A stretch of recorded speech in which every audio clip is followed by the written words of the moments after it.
Ano po yung message ninyo sa mga gustong nag-iisip na baka ito na yung pampaswerte niya, ito na yung gawin niya ngayong taon na Year of the Fire Horse, na bumili siya ng crystal, mag-invest siya sa crystal. Ano po yung inyong mensahe? Start with something na you can afford, of course.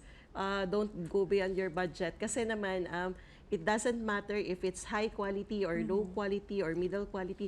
For as long as you have this attraction to this crystal, it will work. Yung most likely will work talaga for your life. Ganun usually. So, try niya muna yung siguro isa lang muna. And then try to observe sa life niya kung it does make a change, ganon. And then at the same time, when buying crystals, you also have to set intention. So when you're praying, you can also hold your crystal para parang alam mo yon, yung prayer mo parang nakalock in sa crystal na yon, parang ganon. Si Sir.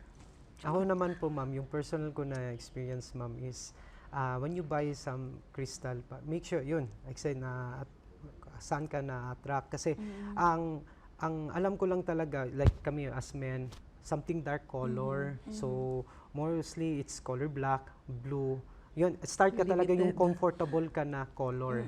Tapos later na lang yung benefits. Kasi once you know the name of the crystal na identify mo, you can search deeper through sa online. Ala, nagustuhan ko to. Ay, maganda pala ito i-pair with this another crystal. Sige, dagdagan ko to. Uy, tama lang, I like this color also. Kumaga, eventually mag-connect to each other na yan.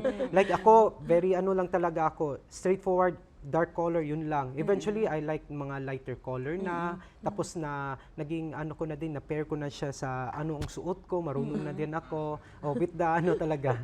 Yan po. Kailangan din, yung nga yung sabi ni Ma'am, yung sa intention, at saka kailangan pag-aralan mo. Yeah. Kung ano. Opo.